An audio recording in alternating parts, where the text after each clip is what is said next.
This is Balancing Equations. It's Chapter 21, Section 6. Before we balance equations, the first thing I want to show you is what a chemical reaction looks like when we write it in symbol form.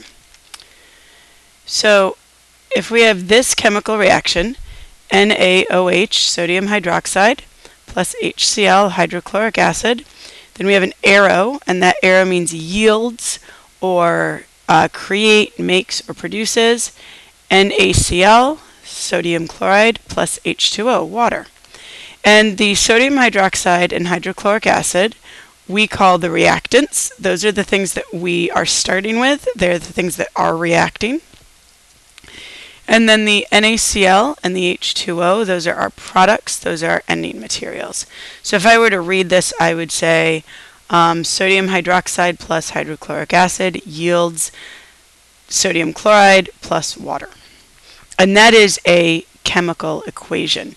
And you'll see some that are balanced and some that aren't balanced, and we're going to talk about how and why we need to balance them. But when I start talking about the reactants and the products, now you'll know what I mean by that. So the purpose of balancing equations is to account for the conservation of mass. In other words, as you know, mass can't spontaneously appear, nor can it randomly disappear. So whatever mass you start with, you need to end with, except in nuclear reactions. And in balancing equation, you're essentially saying we start with this many and we end with this many. Later, when you get more into chemistry and take chemistry at a little higher level, you'll also use that to understand, for example, I need to start with this many grams of NaOH and this many grams of HCl if I want to get this many out. Or if I have this many grams and this many grams, this is how much I'll get out in the end, and I might have some of this reactant left, and things like that. So there's a reason later. And you can think of that now almost like a recipe. So if you saw a recipe that just said, you know, take some eggs and take some flour and take some chocolate chips and take some oil and make cookies, that's not really helpful. You want to know how many. You need to know, take 2 eggs and take 2 cups of flour and take 1 tablespoon of oil and whatever it is. And you get out this many cookies. And if you don't get out that many cookies, then you did something wrong. And so that's why we balance the equation. It's like that. And then you know, for example, if I have a dozen eggs and I only need 2, I'll have some eggs left over. Or if I need 2 eggs and I only have 1, I need to cut everything else in half or it's not going to work. So let's see some examples of that. All right, here's my example. My example is H2O yields H2 plus O2. And that's unbalanced because we started with 2 hydrogens and 1 oxygen, and we ended up with 2 hydrogens, but we ended up with 2 oxygens. So I'm going to show you how you can balance that visually. And in class, we're going to use M&Ms. Today, we're going to use closed circles. So we're going to make our H's orange and our O's green. So first, I need to start with 2 H's. So let me click on that H, and we're going to copy that, and then we're going to copy 2 of them and 1 O. So we're going to copy that and then copy 1 of them. And so then I'm going to move this H here and this H here, and I'm going to make sure to put them together if they're bonded. I'm not going to worry about shape or anything like that. I'm just going to say that is 1 molecule. Then I like to put a line, or if I'm doing this with actual M&Ms, maybe a pencil or something, where the yield sign is, so I can separate the reactants from the products. In the end, it doesn't matter how the atoms are bonded or divided up as far as reactants and products, as long as whatever's in the reactants equals what's in the product. So now I need 2 H's. So again, I'm going to copy that, and I'm going to need 2 O's. So I'll copy that, so I'll get H2 and O2. And these I'm not going to put together as one thing because they're 2 separate molecules. So now I can say I've got, you know, same number of oranges or H's on either side, but I've got 1 extra green on the product side. So I need to add a green. It would be really nice and easy if I could just do this. Whoops. But I can't because that would change the reaction. This would be H2O plus O. And that's not what the reaction is. So if I want to add another O, I have to add the entire molecule that's there. So let me get a whole new water molecule. So I go like that. And I get a whole new water molecule. I think of this often as a Lunchable. And in a Lunchable, even if you just want the dessert and the drink, you have to buy the whole Lunchable, regardless of what you do with it. You can't just take the dessert and the drink and go up and pay half price. Molecules are the same way. You can't just take part of a molecule. If you want more oxygen, and the only place that there's oxygen is in a water, you have to have a whole new water.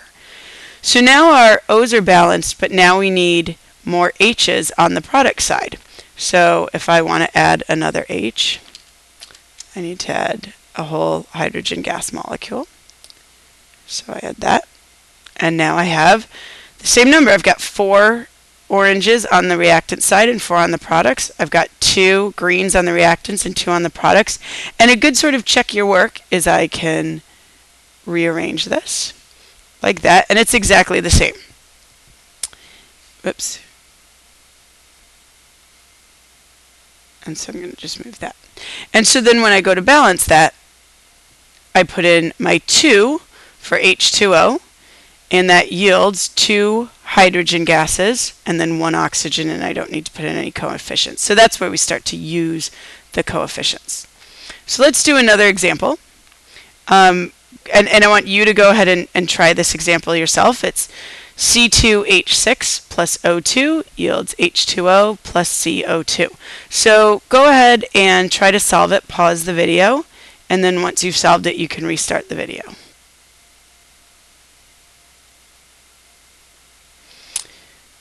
Okay, so this is what you should have had in the beginning, and I stuck with the H's as orange, O's as green, and now I've got some carbons. I made those blue. And so after that, obviously it's not balanced, but there's a lot of things that aren't balanced. I think it's easiest to start with either the blues or the oranges. And the reason for that is because there's so many greens that if we end up having to add to both sides, it might be a little confusing as to where we need to add. So let's start with the blues. I see that I need another carbon dioxide on the product side. So I'm going to get myself another carbon there.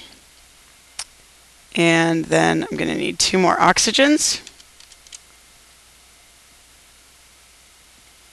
So I add those over. And now I see my carbons are balanced.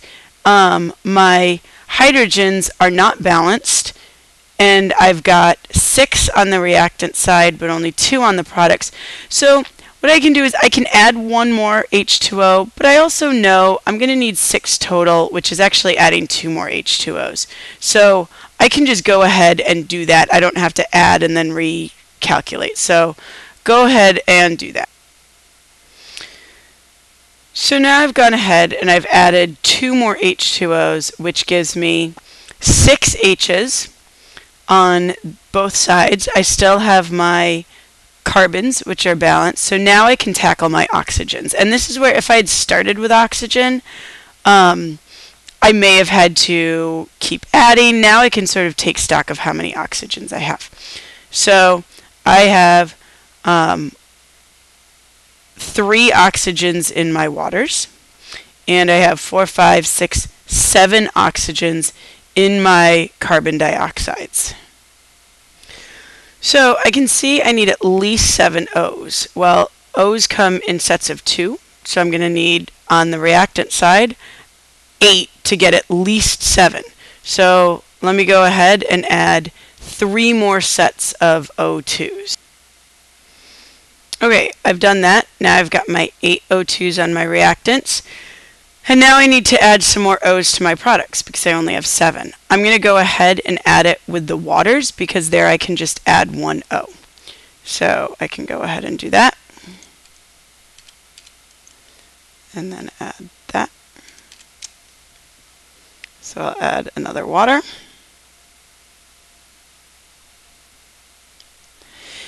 And I gave you this one specifically because it's a lot more complex than the first one. So if you're kind of struggling, And you're like, this seems like a long process. Sometimes it is. So now I've added more hydrogens. I now need to add more hydrogens to my reactant side. So I need to add an entire other C2H6 molecule. So let's go ahead and do that. Okay, so now I've added another C2H6. This is giving me 12 H's on the reactant side. I now only have 8 on the product side, so I need to add another 2 water molecules. So let's go ahead and do that. And you can see I'm kind of running out of room here, but that's okay. We can still work with this. So I now have my hydrogens balanced, or my oranges balanced. I've got 12 on either side. Unfortunately, now my carbons, my blues have become imbalanced. I've got 4 on my reactant side, but only 2 on my product side. So I need to add 2 more carbon dioxides on my product side. Okay, now I have my 4 carbons on either side. I've got my 12 hydrogens on either side. And now I can figure out my oxygens. So within my waters, I've got 1, 2, 3, 4, 5, 6. And then within my carbon dioxides, I have 7, 8, 9, 10, 11, 12, 13, 14. So I've got 14 total, which is nice because over on my oxygen side, they come in sets of 2. So I know to get to 14, I'm going to need 7 sets of 2. I've already got 4 sets, so I need 3 more. So let me go ahead and add 3 more. Okay, so now everything should be balanced. I've got my, if we look at blues, and let's just think about this as far as color. I've got 4 blues on the reactants and 4 on the products. I've got 12 oranges on the reactants and 12 on the products. And then I've got, 14 greens on the reactants and 14 on the products. And so then it's balanced. So we can go ahead and add in the coefficients. Before we do that, I definitely wanted to give you one that was harder and more complex. I hadn't really thought out how many little copy and pastes I'd be doing. But you can see it's just a process. It's going, okay, now I need more over here. Okay, now I need more over here. Okay, now I need more over here. And it can be a little cumbersome, and there are certainly some ways that you'll figure out just in your head, oh, I could have simplified this way. You know, I sat here and I said, okay, I need 14 greens. They come in sets of 02, so that's 7 total. Eventually, you're not going to need little dots or M&Ms or anything like that. So now let's look at how we're going to put in the coefficients. So if we come up here, I think I'm going to need my mouse for this part. So here, in front of the C2H6, I've got 2 C2H6s, so I put the 2 in. And then O2s, I have 1, 2, 3, 4, 5, 6, 7. So I put the 7 in there. Let me move I'll move that in a second. My H2Os, I've got 1, 2, 3, 4, 5, 6. So I've got 6 H2Os. And then my CO2s, I have 1, 2, 3, 4. 4 CO2s. And let me move my little yield sign. Sorry about that. Oh, come on, move. Why can't I move it? Let me try that again. And my yield sign doesn't want to move. I don't know why my yield sign won't move.